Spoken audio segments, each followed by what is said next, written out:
pues como este caso clínico, como para que vayamos pensando. Entonces este es un niño de 3 años que como antecedentes patológicos no tenía pues antecedentes patológicos previos ni quirúrgicos. Él residía en zona rural y la madre consultó porque lo veía muy pálido.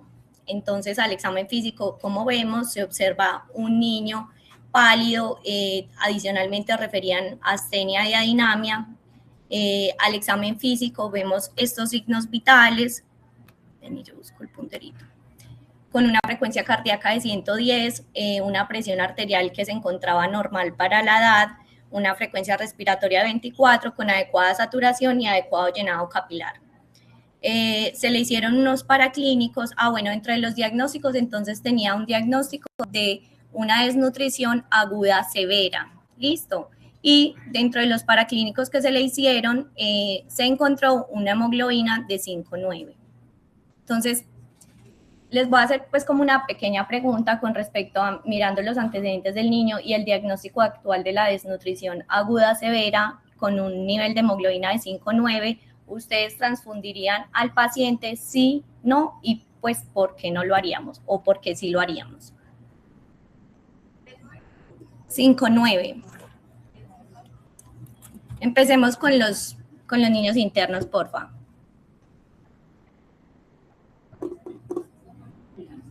3 años, desnutrición aguda severa, tiene una hemoglobina de 5,9. Vamos a ver los signos vitales cómo están. Presión adecuada para la edad, tiene una saturación adecuada, un llenado capilar normal.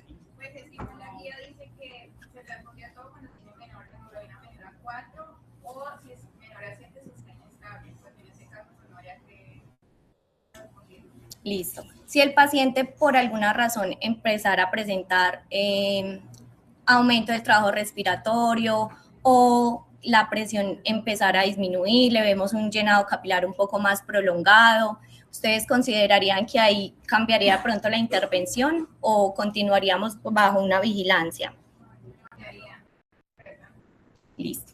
Realmente esto era pues como para que nos juntáramos un poquito del tema, pero vamos pues como a empezar a hablar del mismo y vamos a ver como introducción que la anemia en los pacientes críticos pediátricos es altamente prevalente, se describen pues incidencias de hasta el 50 al 74% de los pacientes y aunque se está avanzando como hacia una medicina pues como más personalizada, la decisión de transfundir glóbulos rojos en el paciente crítico sin sangrado sigue pues como muy anclado a niveles solo de niveles de hemoglobina.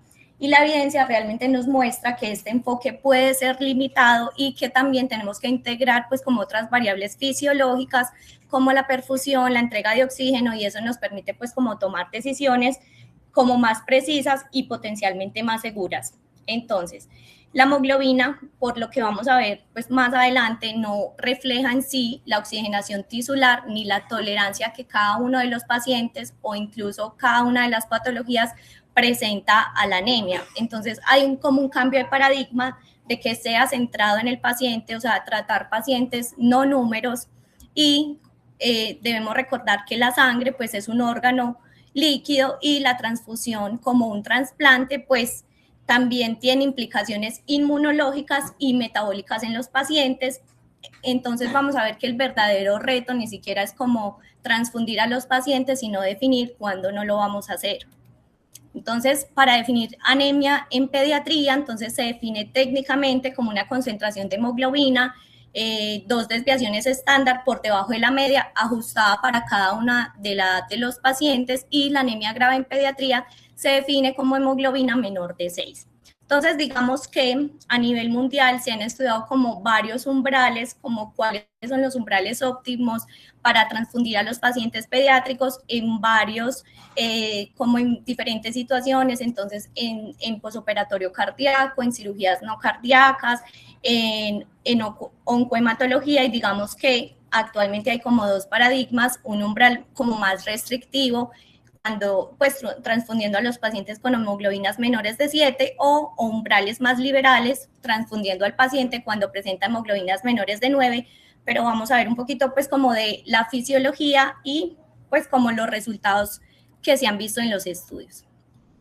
Entonces, para hablar de epidemiología, digamos que traigo pues como este estudio de JAMA que salió en el 2022 y estas recomendaciones que salieron en el 2023, que fueron JAMA asociado pues como, se llama como asociación de, pues como para el avance de sangre y biotecnología, que anteriormente se llamaba como bancos de sangre internacionales, y realmente entonces ellos lo que hicieron es que unieron pues muchos ensayos clínicos. Vemos que en esos ensayos clínicos incluían pacientes pediátricos, pero también incluían pacientes adultos. En total incluyeron 7 ensayos clínicos aleatorizados que incluían 2.730 pacientes pediátricos que estaban críticamente enfermos, y ellos lo que querían ver eran primero como cuáles eran las decisiones o la razón por la cual decidían transfundir en ese paciente. Y como vemos también se hizo pues a nivel global, incluyó en total 6 continentes y 30 países diferentes,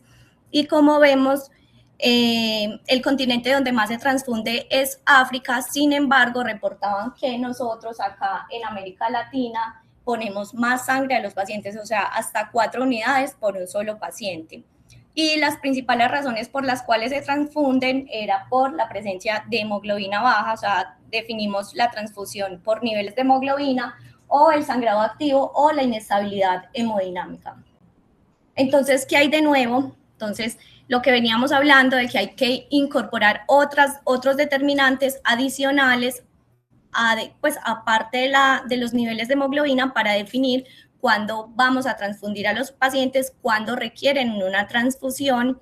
Entonces, voy a resumir un poquito como esta parte de los determinantes fisiológicos. Entonces, vamos a tener como unas variables en el transporte del oxígeno, en el consumo del oxígeno y en los mecanismos de adaptación que tienen los pacientes a la anemia. Entonces, dentro de ellos, pues vamos a hablar que van a haber como varios mecanismos, unos que se van a realizar como a nivel pulmonar, que estos son pasivos. Entonces el proceso de difusión, que pase pues como del alvéolo al capilar, eso va a depender del gradiente de presión de la membrana alvéolo capilar. Pero también van a haber pues como unos mecanismos que sí van a ser activos. Entonces este va a ser, ay, ¿dónde está el putero acá? Este va a ser como la entrega de oxígeno, que es como la cantidad de oxígeno que pues realmente va a llegar a los tejidos. En los tejidos va a haber un consumo o extracción de ese oxígeno, y digamos que no lo vamos a utilizar todo, sino que vía venosa se va a devolver un oxígeno que no vamos a utilizar. Entonces voy a pues como a nombrar cada una de esas variables. Entonces, ¿qué es la entrega de oxígeno o el DO2 que vamos a nombrar a lo largo de la charla? Entonces realmente es como un concepto fisiológico que representa como la tasa de oxígeno que se transporta como tal desde los pulmones hacia los tejidos para satisfacer pues como todas las demandas metabólicas que tiene pues el organismo. Entonces él va a depender, como vemos, de varias variables. Primero, de que el paciente tenga un adecuado gasto cardíaco, pero también va a depender de algo que llamamos el contenido arterial de oxígeno. ¿De qué va a depender el contenido arterial de oxígeno? Entonces, del nivel de hemoglobina, de la saturación de esa hemoglobina, pero adicionalmente aquí también entra como en juego un determinante muy importante, que es la microcirculación. Entonces, vemos que para que haya una adecuada entrega de oxígeno, no solo pues como el nivel de hemoglobina es como el que va a determinar que llegue como el oxígeno necesario a cada uno de los tejidos y a la célula. Entonces, el hecho de que tengamos alguna alteración en otras variables, por ejemplo, caída del gasto cardíaco, a una disfunción a nivel microcirculatoria, por ejemplo en sepsis, que se genera una disfunción a nivel microcirculatoria, puede llevar a una hipoxia tisular en el paciente sin necesidad que tenga anemia. Entonces, digamos que eso, pues, el hecho de que haya un DO2 adecuado no quiere decir o no garantiza de que siempre haya una adecuada oxigenación. Hay otro concepto que es el consumo del oxígeno. Entonces, el consumo de oxígeno es la tasa que los tejidos van a captar ese oxígeno y van a utilizar, se describe que en los pacientes pediátricos es de aproximadamente de 150 a 160 mililitros por minuto por metro cuadrado. Y hay algo aquí importante, es que digamos que el organismo es muy inteligente y tiene una reserva fisiológica. ¿Qué quiere decir? La relación entre la entrega, o sea, entregamos 5 veces más el oxígeno que vamos a utilizar. Entonces, la relación es de 5 a 1. Entonces, digamos que esa entrega de oxígeno de más nos permite en aquellos momentos que por alguna razón se aumenten nuestros requerimientos metabólicos, pues que ese consumo de oxígeno que va a ser el VO2 se mantenga estable. Listo, entonces, ¿cuándo se va a aumentar la demanda metabólica en los pacientes? Pues va a aumentar cuando tienen fiebre, cuando están sépticos, durante el ejercicio, y esta demanda metabólica va a disminuir cuando el paciente está sedado, cuando está relajado durante el sueño o ya si tiene pues como un fallo a nivel mitocondrial. Y hay pues como otra definición también que es muy importante, que es la extracción de oxígeno, que esto es realmente un porcentaje que se va a medir de cuál es el porcentaje que extraen como tal los tejidos de ese oxígeno que le está llevando pues la sangre, y lo normal entonces va a ser entre 20 y 30. Entonces cuando esa extracción de oxígeno aumenta, quiere decir que por alguna razón pues al tejido le está faltando más oxígeno y por eso aumenta como tal esa extracción. Entonces, digamos que como tal esta variable nos va a ayudar a medir si está llegando como el oxígeno necesario a cada uno de los tejidos. Entonces, digamos que este sería como uno de los mecanismos compensadores para mantener el consumo de oxígeno. Entonces, digamos que tenemos unos mecanismos compensadores macro y unos a nivel de la microcirculación. Entonces, ¿cuáles son los macro? Vimos que depende del gasto cardíaco y del contenido arterial de oxígeno. Entonces, ¿cómo hace el organismo para mantener como tal el DO2 o esa entrega? Entonces, va a aumentar la actividad simpática, pues con taquicardia, aumenta la contractilidad, eso a su vez se refleja en aumento del gasto cardíaco, disminuye la resistencia vascular sistémica, genera pues vasodilatación, eso va a aumentar el flujo a nivel tisular, a nivel microvascular, aumenta esa extracción de oxígeno que les estaba explicando. Entonces digamos que de esa manera vamos compensando, o sea, si él necesita más oxígeno, extrae mucho más. Y pues el resultado de esto sería mantener como tal esa entrega y ese consumo pues como constantes. Y a nivel de la microcirculación, entonces digamos que cuáles pueden ser como los mecanismos compensadores. Entonces primero se genera como un reclutamiento capilar de esos vasitos que estaban, pues que normalmente están cerrados. Hay un flujo de los eritrocitos que es mucho más homogéneo, entonces se reduce como esa heterogeneidad y eso genera que haya como una mejor distribución del oxígeno con menos zonas hipóxicas. Se disminuye la distancia de difusión, entonces como más capilares están abiertos, es menor como la distancia que tiene que recorrer la sangre y el tejido y la llegada pues del oxígeno. Se aumenta la velocidad de flujo, dado que pues en anemia hay una disminución de la viscosidad sanguínea y eso pues aumenta como el transporte. Entonces vemos cómo es la microcirculación normal, hay pues un menor número de capilares que están perfundidos, pero vemos que en la respuesta adaptativa, entonces estos capilares se van a abrir y van a generar pues como que el oxígeno llegue más fácilmente a la célula. Pero ¿qué pasa cuando fallan como todos estos mecanismos compensatorios? Entonces lo que hablábamos de como tal de la entrega y del consumo, entonces digamos que esos determinantes que van como compensando esa falta de oxígeno, llega un momento en que cae tanto como esta entrega que ya pues no van a servir los mecanismos compensatorios y se van a empezar a aumentar los niveles de lactato, dado que la célula empieza pues a tener un metabolismo anaerobio. Entonces, vemos que son muchos los determinantes fisiológicos que influyen como en la entrega y el consumo de oxígeno. Entonces, realmente, como vemos, pues hemoglobina es como uno de los tantos factores que influyen en que haya una adecuada entrega y consumo. Entonces la anemia no siempre va a ser un sinónimo de hipoxia tisular, porque nosotros tenemos pues como unos mecanismos compensatorios que nos van a permitir pues que con niveles bajos, no tan bajos de hemoglobina, pues llevemos a cabo una adecuada oxigenación a nivel tisular. Entonces, ¿cuál es la evidencia pues como clínica que respalda el uso de los determinantes fisiológicos? Entonces, estos son como los determinantes que le acabé de escribir, pero voy a hacer un poquito más de énfasis en los que se ha visto o en los que se utilizan en pediatría, que han demostrado que pueden tener una correlación y nos pueden indicar que el paciente por alguna razón está en hipoxia tisular o no tiene una adecuada tolerancia a la anemia y requiere una transfusión de hemoderivados. Entonces, dentro de ellos se habla de la saturación venosa central de oxígeno. Eso nos va a reflejar como tal, digamos que la manera como más fácil de sacar la saturación venosa sería como la saturación arterial menos la saturación en los gases venosos, ¿cierto? Normalmente, si usted está utilizando este oxígeno que va por la sangre arterial, pues la saturación venosa pues debe ser menor. Se dice que es aproximadamente la normalidad debe ser que sean 70%. Entonces se describe que cuando es mucho menor que el 70% es porque digamos que el tejido está captando mucho más oxígeno porque por alguna razón le está faltando. El lactato, que como vimos, si empezamos a tener pues como un metabolismo anaerobio, se va a empezar a aumentar.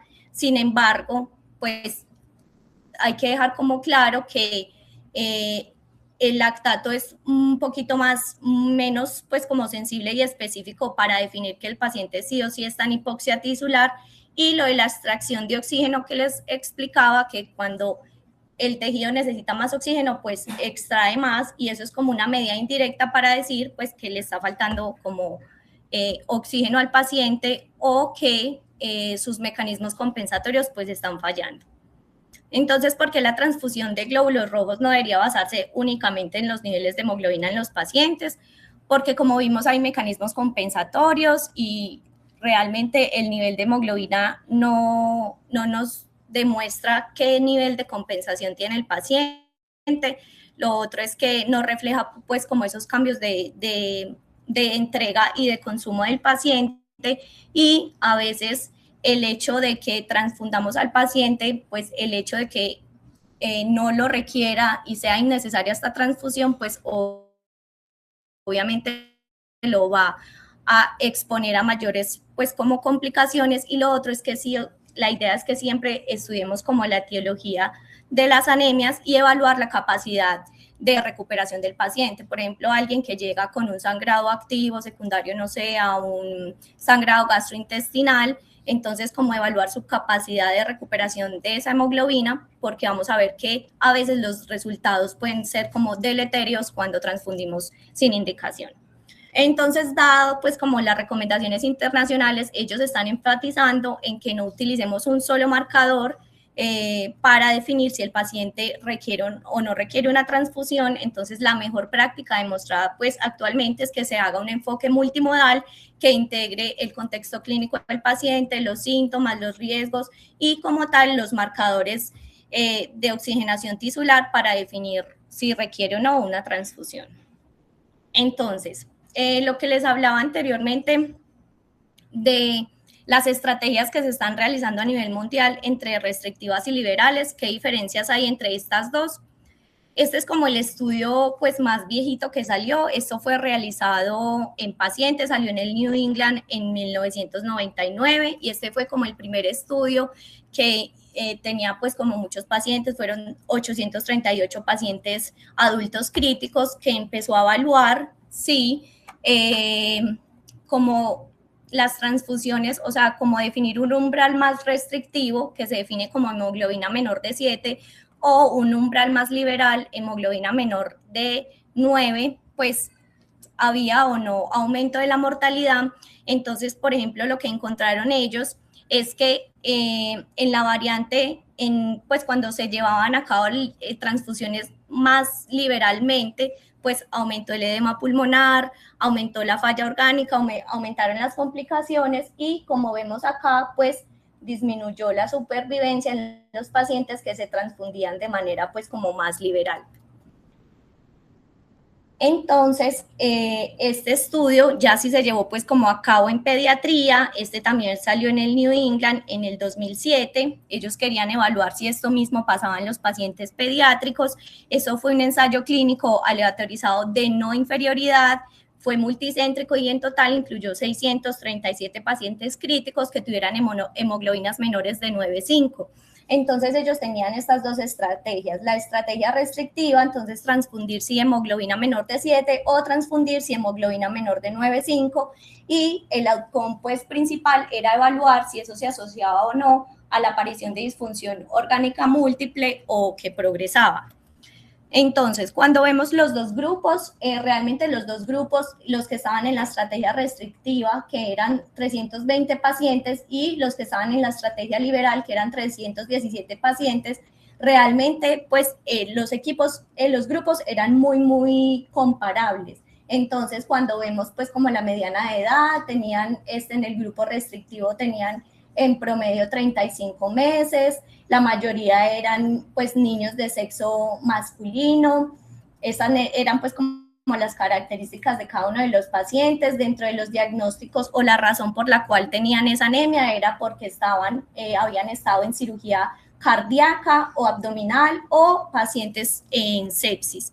Entonces, cuando vemos acá los resultados y comparamos pues como la estrategia restrictiva y la liberal, en la restrictiva se transfundieron mucho menos los pacientes comparado con la liberal, que en la restrictiva se transfundió al 46% de los pacientes y en la liberal al 98% de los pacientes. Cuando se evalúa pues como el número de unidades de glóbulos rojos por paciente, vamos a ver que en las restrictivas pues se usan menos unidades de glóbulos rojos por paciente comparado con 1,7 en la estrategia liberal. Y cuando vemos pues como la estrategia liberal, además se pone más sangre, o sea, no solo se transfunde una unidad, sino que se pueden transfundir hasta 2 o 3 unidades, mucho más comparado con una estrategia más restrictiva. Y adicionalmente cuando evaluaron pues como cuál era el tiempo en que se decide transfundir al paciente, en las estrategias liberales el paciente se transfundía casi inmediato de su ingreso a UCI, en 0,1 días, y en la estrategia liberal pues restrictiva era de 1,7 días. Y total de transfusiones, pues vemos que cuando usamos como la estrategia liberal realmente es casi el doble de transfusiones comparado con la restrictiva. Realmente los resultados, como vemos en el desenlace primario, pues no hubo diferencias, o sea, transfundir con estrategia restrictiva, o sea, menos de 7, puede ser comparable pues como a transfundir con estrategias más liberales como 9, no aumenta la mortalidad, no aumentó pues como el desenlace primario, que en este caso fue la progresión de falla multiorgánica, y sí se asoció a que se disminuyen las transfusiones y el número de glóbulos rojos que se le ponían a los pacientes. Este también fue como un Cochrane, eso fue una revisión sistemática que es un poquito más reciente, del 2025. Aquí también evaluaban pues como múltiples ensayos clínicos sobre los umbrales de transfusiones. Acá entonces incluyeron en total 5 ensayos clínicos que incluían en total 2.456 pacientes pediátricos, y pues cuando vamos a comparar los resultados en el umbral o definiendo pues como siendo más restrictivo con los parámetros de hemoglobina para transfundir, se transfunde a 583 de cada 1.000 pacientes comparado con la estrategia liberal de 972 por cada 1.000 pacientes, entonces es casi pues como el doble. Estos son pues como más resultados de ese Cochrane, y realmente es como un ensayo clínico de no inferioridad, o sea, ser un poco más restrictivos a la hora de tomar esa decisión de transfundir o no al paciente, pues no se asocia a más mortalidad, no se vieron pues como resultados en que aumente infecciones o disfunción multiorgánica o trombosis o lesión renal aguda. Entonces realmente pues sí disminuye las transfusiones y es igual de seguro. Entonces, ¿qué nos dicen las guías internacionales actualmente? Esta es como la última guía internacional que salió, que fue en el 2023, que nos daba pues como las recomendaciones para paciente adulto y para paciente pediátrico. La idea de esta guía era pues como proporcionar las recomendaciones basadas en la evidencia para el uso de transfusiones en los pacientes pediátricos. Como vemos, pues la evidencia revisada se basó en una revisión que incluyó también 7 ensayos clínicos con 2.730 niños, y realmente la recomendación actual es que todo paciente en estado crítico, claramente que esté hemodinámicamente estable y que no presente hemoglobinopatías dependientes de transfusión o condiciones cardíacas cianosantes o hipoxia pues grave. Entonces la recomendación es que se realice como esa estrategia de transfusión restrictiva, considerando como el umbral de hemoglobina cuando sea menor a 7, en comparación pues con el umbral de 9,5, y es una recomendación fuerte con evidencia de certeza moderada. Pero ellos sí hacen pues como una diferenciación en los niños con cardiopatías congénitas.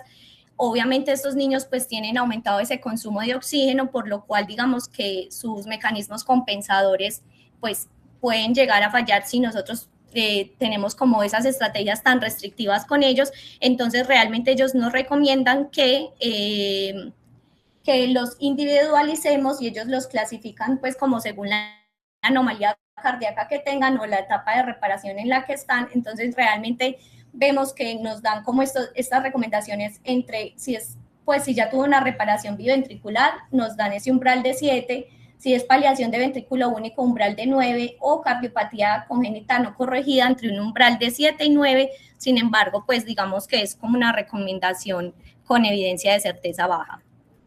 Traje algunas de las patologías pues como más predominantes acá en el servicio de urgencias. De acá claramente sacamos pues como trauma, estamos hablando desde el paciente crítico pues por otro tipo de patologías. Entonces anemia de células falciformes, digamos que en el escenario quirúrgico la recomendación, fue una revisión que salió de Lancet este año, y se recomienda transfundir para alcanzar como tal una hemoglobina objetivo de 10 gramos decilitro, en este caso del escenario quirúrgico.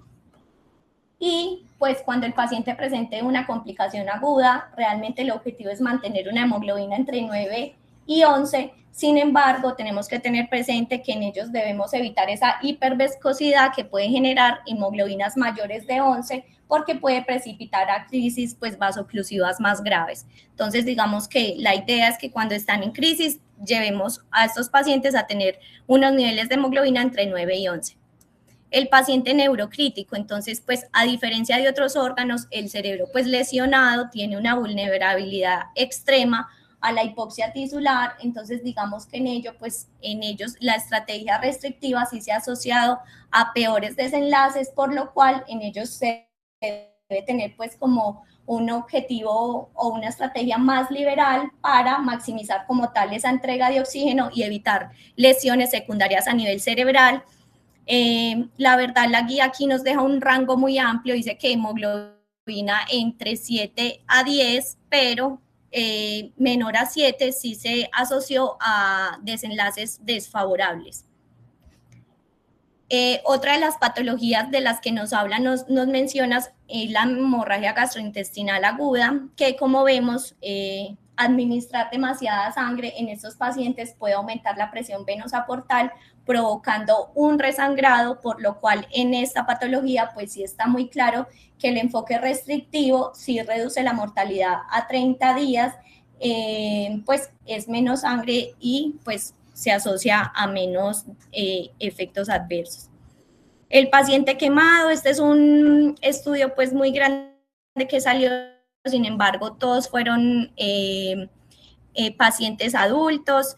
En ellos pues lo que querían comparar eran en pacientes quemados pues los desenlaces, o si se asociaba a mayor mortalidad o infecciones u otros eventos adversos el hecho de transfundir con niveles más bajos de hemoglobina. Entonces tuvieron pues como dos grupos, en unos transfundieron menor de 7 y en la liberal definieron transfundir cuando las hemoglobinas o los niveles de hemoglobina eran menor de 10.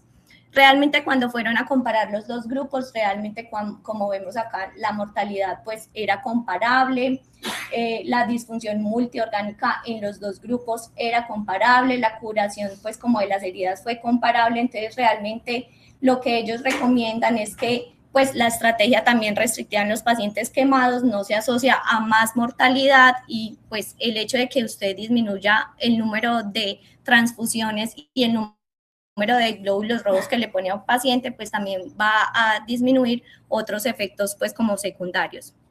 En sepsis y en shock séptico, entonces, como les había mencionado, estos niños van a tener una disfunción a nivel microcirculatorio, y eso puede generar como ese deterioro como tal en el consumo del oxígeno, pero las recomendaciones actuales es que si el paciente está estable, pues realmente se puede llevar a cabo o podemos manejar estrategias restrictivas de transfundir solo en caso de hemoglobinas menores de 7.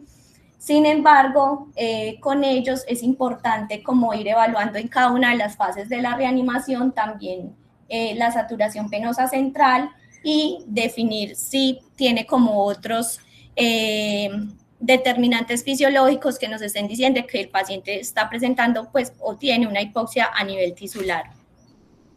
El niño con desnutrición, este fue pues como un estudio que hicieron en África que fue muy grande, incluyeron 3.916 pacientes entre 2 meses y 12 años y el criterio de inclusión era pues que tuvieran niveles de hemoglobina menores a 6, sin embargo acá no estaban comparando las dos estrategias de restrictivo liberal, sino que realmente lo que estaban comparando era si transfundir con 20 mililitros por kilo como la recomendación de la OMS o con 30 mililitros por kilo, claramente porque estos pacientes pues tienen menos recursos y tienen anemias mucho más severas, pero pues se podía como extrapolar los resultados. Dentro de lo que encontraron ellos es que realmente en los pacientes que presenten desnutrición y una anemia grave y están hemodinámicamente estables, pues realmente la recomendación es que se transfundan cuando presenten hemoglobinas menores de 4 y en caso de que presente pues como algún signo clínico, inestabilidad, pues se deben transfundir si presentan hemoglobinas menores de 6. Y ya pues dentro de la última patología que traje fue el paciente oncológico, que también nos toca mucho en el servicio de urgencias, entonces digamos que en ellos también se están manejando actualmente como umbrales más restrictivos, entonces pues como las recomendaciones actuales es transfundir cuando tienen hemoglobinas menores de 7 a 8, se hizo pues como un ensayo clínico de no inferioridad y encontraron que realmente transfundirlos a ellos con hemoglobinas más bajas tampoco se asoció a mayor mortalidad, sin embargo, si hacen como la salvedad que la estrategia es como que se utilice una sola unidad en estos pacientes. Es importante en ellos tener en cuenta como este procesamiento específico, por ejemplo, la irradiación obligatoria en caso de que el paciente tenga un diagnóstico de un linfoma de Hodgkin o con quimioterapia intensiva, y tener en cuenta que estos pacientes pues están inmunosuprimidos, entonces tienen riesgo de adquirir el de citomegalovirus, entonces deben usar productos que sean citomegalovirus cero negativos o leucorreducidos. Entonces, para hablar un poquito, mencionar como las otras indicaciones de los otros derivados, entonces realmente las recomendaciones actuales para la transfusión de plaquetas es que si el paciente está estable, no tiene sangrado y no tiene pues como una patología asociada, realmente podemos esperar hasta que tenga niveles de plaquetas menores de 10.000, pues claramente si no está sangrando o si va a ser llevado como a procedimientos invasivos, por ejemplo, un catéter venoso central no tunelizado, la idea es que tenga plaquetas mayores de 20.000 o en caso de punción lumbar o una cirugía mayor, la meta es que se tenga plaquetas mayores de 50.000. Y en otras situaciones de riesgo, por ejemplo, en los pacientes que están en ECMO o ya en cirugías de sistema nervioso central, realmente las recomendaciones es que tengamos plaquetas mayores de 100.000. Entonces vemos que siempre hay como que individualizar cada caso. Con respecto entonces al plasma fresco congelado, entonces ese está realmente indicado para corregir esas deficiencias de factores de la coagulación que estén documentadas en presencia de sangrado o un riesgo pues como elevado del mismo. Entonces la recomendación actual es en paciente activo, en sangrado activo o coagulopatía y que tengamos prolongado el INR más de 2,5 o el aumento de 1,5 veces el TPT. Y finalmente, pues como los crioprecipitados realmente pues son una fuente concentrada de fibrinógeno y pues la recomendación actual es que usted confirme que el paciente tiene una hipofibrinogenia asociada y les hice como esta tablita de las dosis y la velocidad de infusión de cada uno de los derivados. Entonces, los glóbulos rojos, pues según el peso del paciente, ellos en esa guía lo clasificaban en menor de 20, entonces la dosis debe ser de 10 a 20, y si pesa más de 20 kilos, ellos, pues la recomendación es como que usted ordenara una unidad. Y lo otro que tenemos que tener en cuenta es la velocidad de infusión de la transfusión, porque vamos a ver que se asocia a complicaciones por las mismas. Entonces, para mencionar un poquito de las complicaciones asociadas a las transfusiones de hemoderivados, entonces estas complicaciones se van a clasificar pues en inmunológicas, entonces en las no inmunológicas e inmunológicas, o también las podemos clasificar por tiempo en agudas y tardías. Entonces, dentro de las complicaciones circulatorias, digamos que esta es como la más importante y la que se asocia incluso a una mortalidad del 30% en los pacientes, entonces es taco o sobrecarga circulatoria asociada a transfusión, y esta va a ocurrir por una administración excesiva de volumen o porque se administre con una velocidad muy rápida, y eso va a provocar al paciente un edema pulmonar. Se ha visto que es mayor pues en los pacientes más pequeños, en los neonatos, y su riesgo estimado es de 1 por cada 125 transfusiones. ¿Cómo lo vamos a sospechar? Porque pues cuando estamos transfundiendo al paciente empieza a presentar pues como signos de dificultad respiratoria o presenta signos de edema pulmonar, o radiológicamente diagnosticamos edema a nivel pulmonar, o dentro de los cambios hemodinámicos que podemos encontrar es taquicardia o aumento de la presión arterial sistólica. Las complicaciones a nivel pulmonar, que es el TRALI o la lesión pulmonar aguda producida por transfusión, entonces realmente esta se debe como una reacción inmunológica entre anticuerpos del donante y antígenos del receptor, y eso causa como una inflamación pulmonar grave. En pocas horas, decía que se puede presentar como en la primera hora, sin embargo, se debe vigilar el paciente hasta las 6 horas posteriores a la transfusión. Entonces, el tiempo de aparición pues es temprano, se asocia a dificultad respiratoria, hipoxemia, y muy comúnmente el paciente va a presentar hipotensión y fiebre. Dentro de las otras complicaciones están los riesgos pues metabólicos, la hipocalcemia asociada pues como a la toxicidad por citrato, la hiperpotasemia por fuga del potasio pues de las unidades almacenadas, hipomagnesemia, o también se asocia a hipotermia y acidosis. Dentro de las complicaciones inmunológicas que podemos encontrar son las reacciones febriles, describían que realmente estas son las más comunes, que es causada pues por citoquinas liberadas por glóbulos blancos del donante, y por eso digamos que se hace la leucorreducción de las unidades. Las reacciones alérgicas y anafilácticas varían desde urticaria leve hasta shock anafiláctico. Como vemos, el riesgo de una reacción alérgica es de 1 de 345, y también está la reacción hemolítica aguda, aunque decía que realmente pues esta es menos común. Las otras, realmente el riesgo infeccioso actualmente pues es muy bajo, y otras que ya se presentan como de manera más tardía, principalmente en estos pacientes que tienen transfusiones pues como repetidas. Entonces está la sobrecarga de hierro, enfermedad injerto contra huésped o la aloinmunización. Entonces, actualmente, ¿cuáles son como las otras intervenciones que nosotros podemos hacer para mejorar como los resultados de los pacientes y optimizar la sangre de ellos mismos? Entonces hay como, este es un enfoque como médico que se llama como gestión de la sangre del paciente. Entonces ellos nos dan como unos unos puntos que se deben siempre como tener en cuenta. Entonces, lo primero que nos hablan es de optimizar la eritropoyesis y las reservas de hierro. O sea, en el momento en que usted diagnostique a un paciente con anemia, entonces como que estudie la causa, si es ferropénica, entonces por favor, pues como que corrija esa ferropenia. Lo otro es que esto es muy comúnmente en los pacientes pediátricos, es que el hecho de que minimicemos esas pérdidas de sangre asociada, por ejemplo, a la toma de paraclínicos, pues seriados, uno cree como que eso de pronto en ellos no va a generar algún cambio, pero realmente sí se asocia a anemia. Y lo otro es que optimizar la parte pues como de la tolerancia a la anemia en el paciente.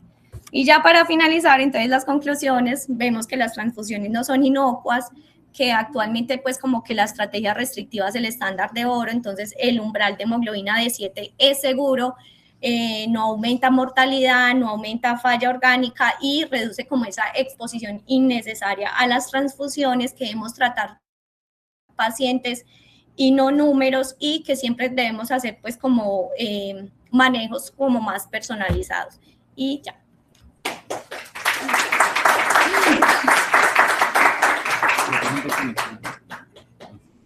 Bueno, pues gracias a Natalia por la presentación. Aquí tenemos a la doctora Carmen, no sé si tenemos una apreciación adicional o algo.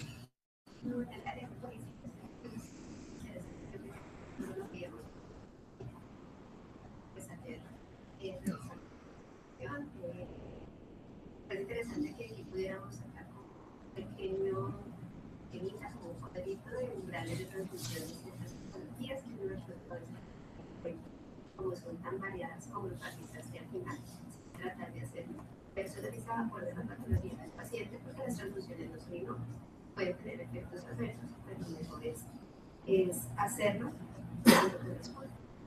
Felicitaciones y gracias.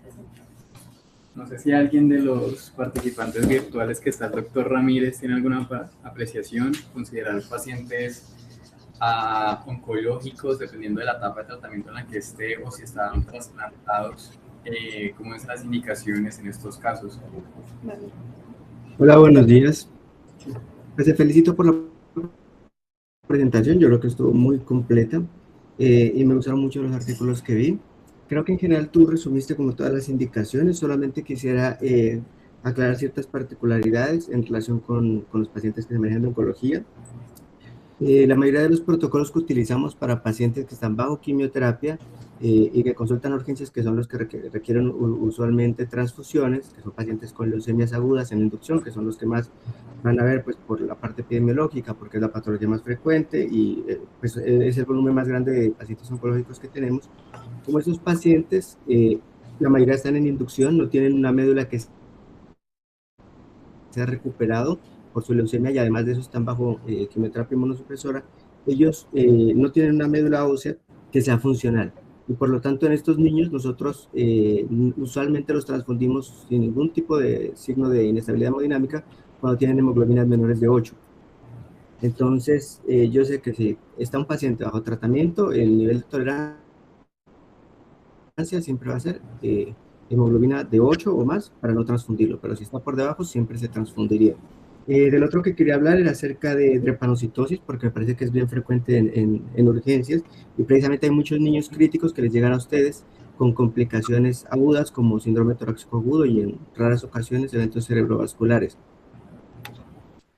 Con estos pacientes nosotros tenemos en cuenta varias consideraciones. La mayoría de estas complicaciones agudas graves, como estas dos, requieren en la mayoría de casos exsanguinotransfusiones, pero el periodo de tiempo para aplicar las mismas, sobre todo en ese es muy corto. Idealmente debe ser en las primeras 2 horas desde el ingreso del paciente. Y la mayoría de estos pacientes llegan con crisis hemolíticas. Entonces la mayoría no se termina haciendo otro tipo de terapia de recambio hemático más que aplicar glóbulos rojos.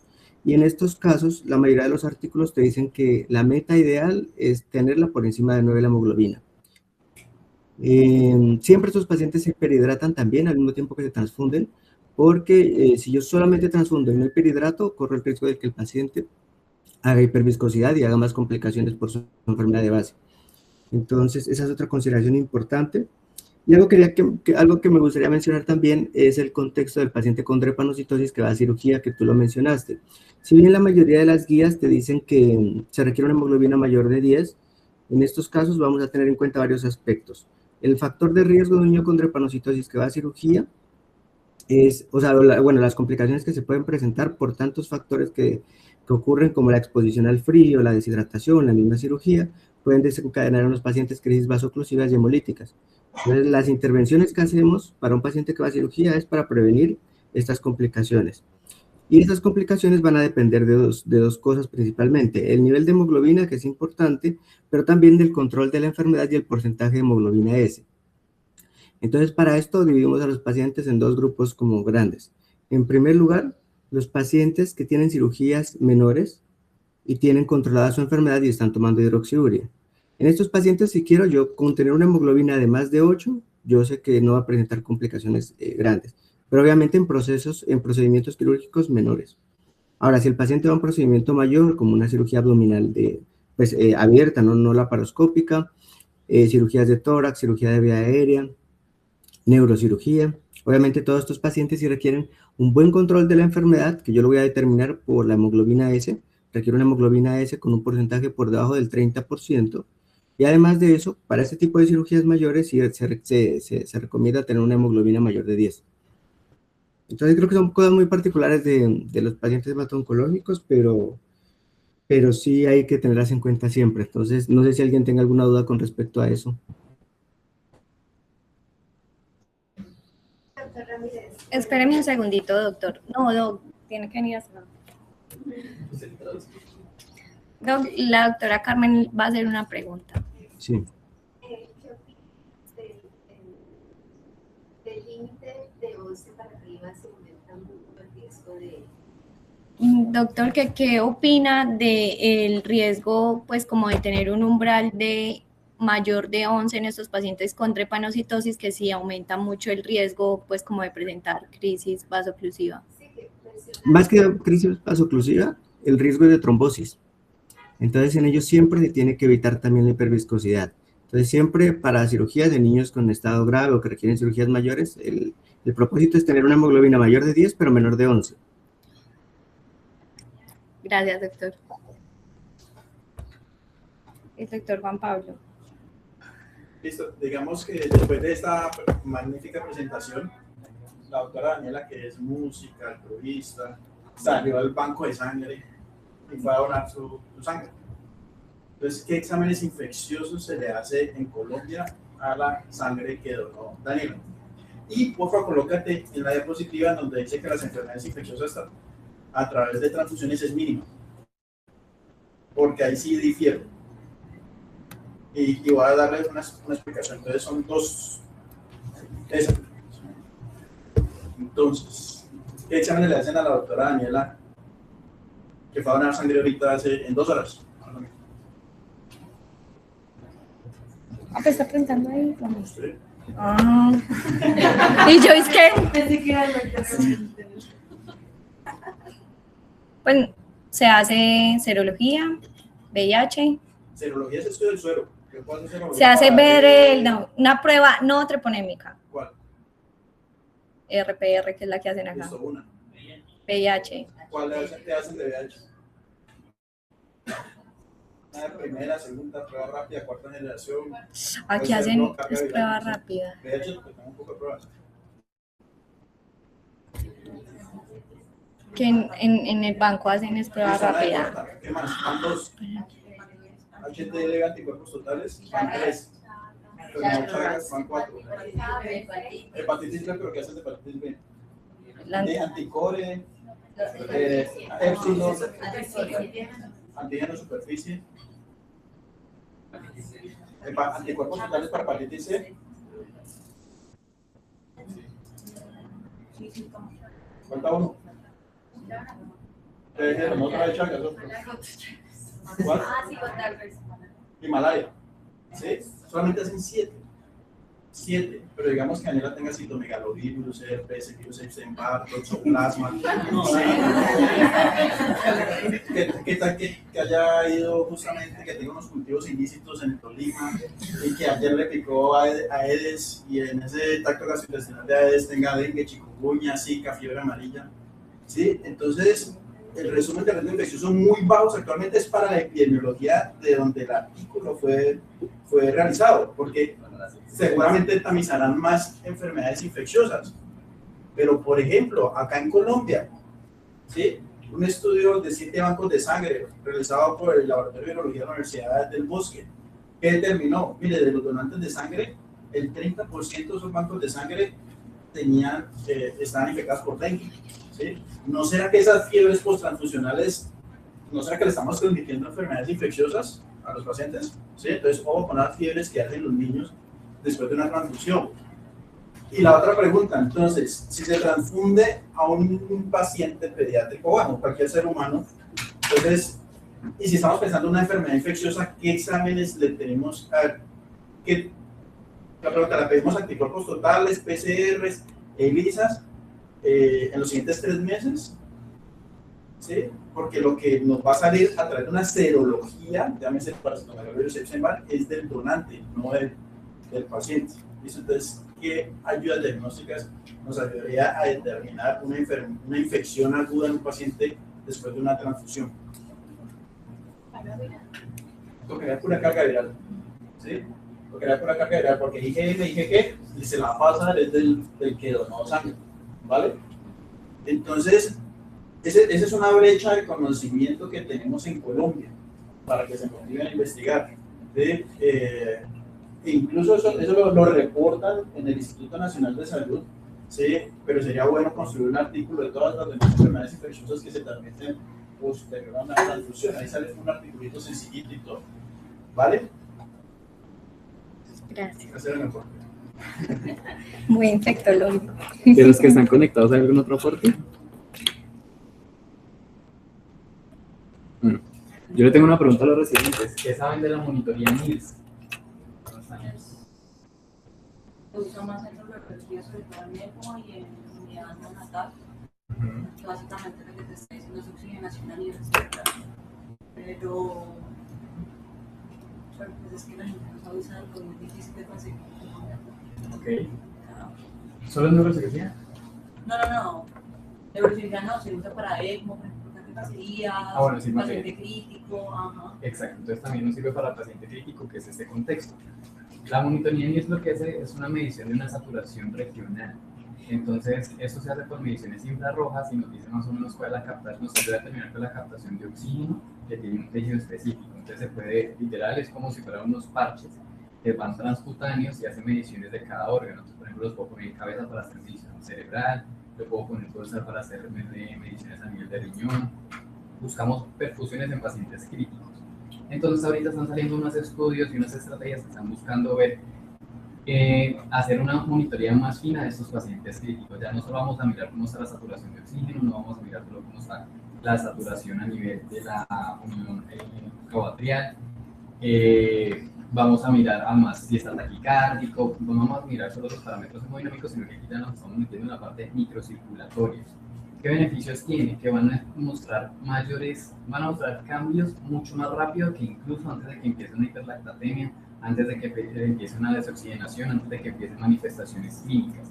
Entonces, con eso están planteando que pacientes que estén en condición crítica, igual a hacer el monitoría NILS, dependiendo del órgano que quieran evaluar, si es cerebro o riñón, como los dos grandes que tenemos, para determinar también transfusión. Obviamente no vamos a determinar transfusión solo porque la monitoría está alterada, que porque el órgano tiene una captación de oxígeno mayor del 30% de lo esperado, sino que es determinar, bueno, el paciente también está taquicárdico, tiene una disfunción miocárdica, entonces obviamente no va a transfundir, va a tratar la disfunción miocárdica. Si está anémico, pues sí. Pero si mi paciente, por ejemplo, tiene hemoglobina, tengo 2 pacientes de hemoglobina de 8, ambos solo por valores, yo diría no los transfundo. Ambos tienen un lactato normal, ambos tienen una saturación venosa normal, pero cuando hacemos mediciones NIL, vemos que uno a nivel cerebral está saturando completamente, pues tiene una captación que está normal, pero el otro tiene una captación de oxígeno del 50%. Entonces, lo que nos dice que el cerebro está captando más oxígeno del que realmente esperaríamos con más condiciones basales, entonces está sufriendo por hipoxia. Entonces, en este paciente, si nosotros miramos todas estas otras variables hemodinámicas, que están bien como frecuencia cardíaca, como está a nivel pulmonar, pues que no tenga una patología inherentemente pulmonar membrana alveolo-capilar, pues podemos determinar también hacer una transfusión para optimizar o aumentar la cantidad de oxígeno que estamos aportando. No sé si tienen alguna otra pregunta, consideración de los que están conectados virtual. No. Entonces, no siendo más, finalizamos la sesión de risas. Muchas gracias. Natalia. Gracias. Felicitaciones. Hasta luego. Gracias.